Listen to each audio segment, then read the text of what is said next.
You see, this lifetime gives you the opportunity to wake up and to take charge. But many will not. Most will not in those terms. Yet all those people who are here, as our vehicle explained to you, they are here to join in. And it is people power. Janet likes to hear this.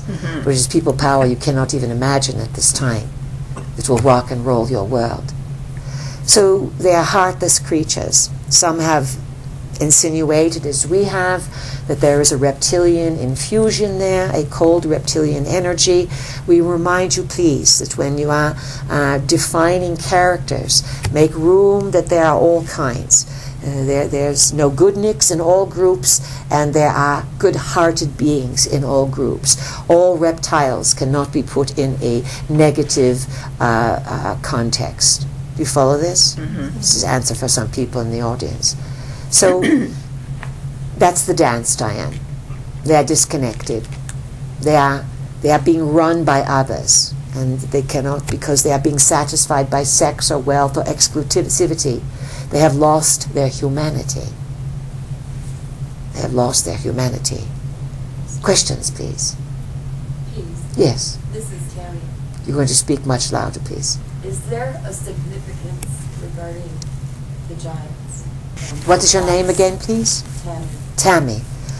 Why, this is your first encounter with the reality of giants as a real force in human history? Certainly you remember the nursery rhyme, fee, fi, fo, fum. Yes? Correct. You've heard of Paul Bunyan. Greek mythology. Greek mythology. Perhaps you've seen some of the statuary in Egypt. Yes? There is a great hidden history, around the presence of the giants on your planet. Why?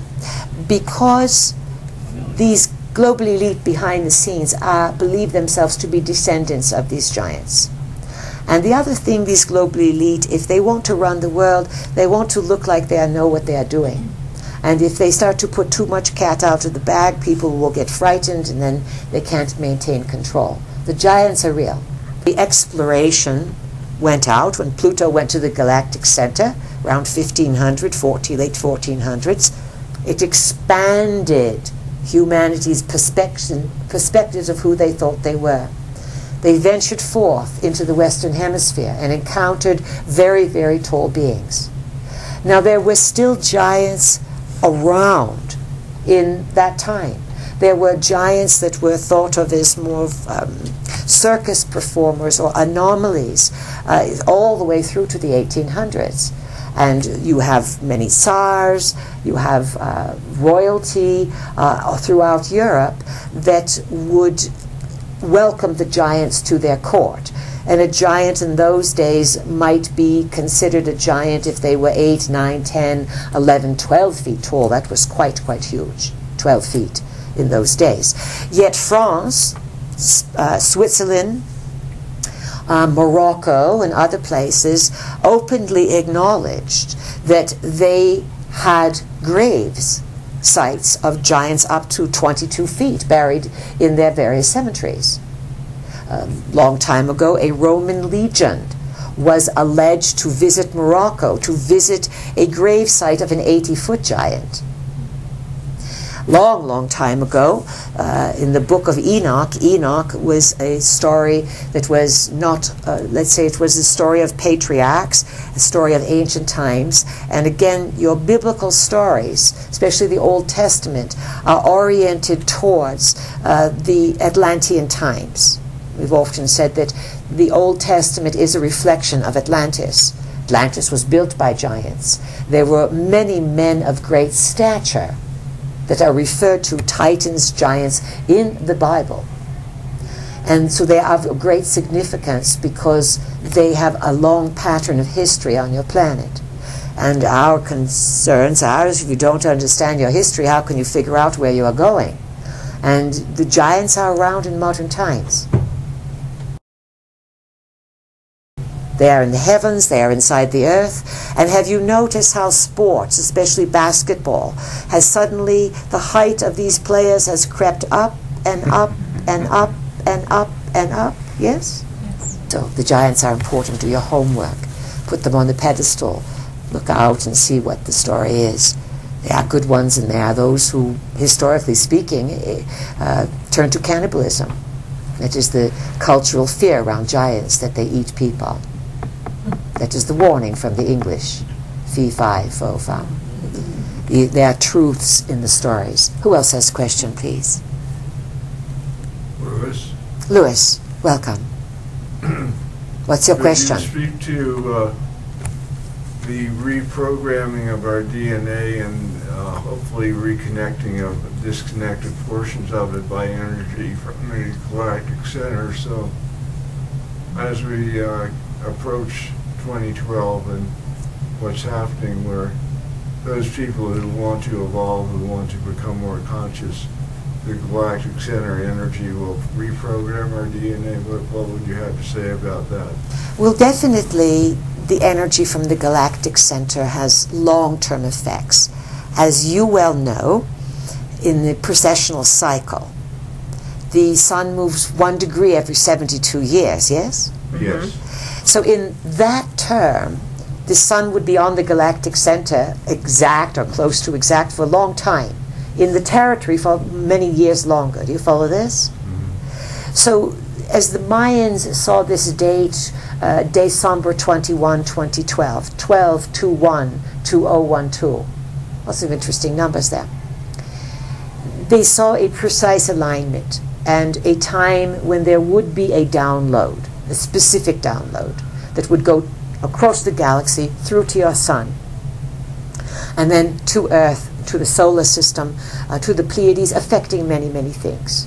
Many, many things. You are more than likely aware, some of you, is that the Pleiades are also aligned with the galactic center, creating, from our perspective, we have our own lineup with this. This is why we are involved with you at this time. What happens to you affects us, what happens to us affects you, and we are all affected by galactic center transmissions. You think of the galactic center as a big eye, a big womb, a big heart in the cosmos. The heart beats, sets the connectedness. Galactic center, heartbeat of the cosmos. The galactic center, according to ancient people, the womb of the mother. All these, and an eye, as we said. The galactic center, the intelligence there, even though it is built in your terms of massive collection of black hole pulling suns into it. There's intelligence that can feel who you are, Louis, that can read each person in this room if you decide to turn your consciousness that way.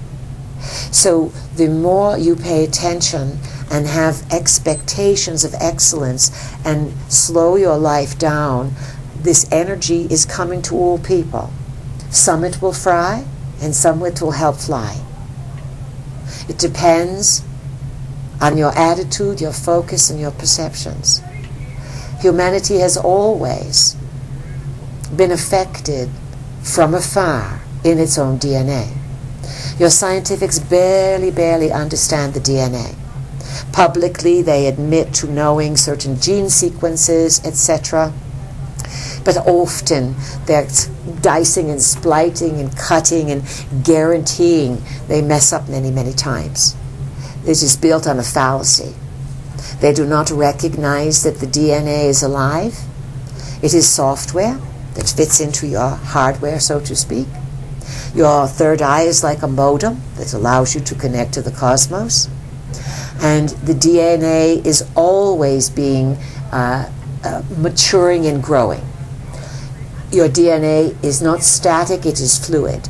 Every time you make progress in your own lives, to improve, to make change, to open your mind, you set a new program in your DNA. Every time you fall prey to letting someone else program you through visual stimulation and other electronic means, then you abdicate, and then the DNA gets shut down. You lose your vital source, and you may function, but you are trapped in little itsy-bitsies. The so-called junk, as we mentioned last night, will start to weave itself together to help you grow.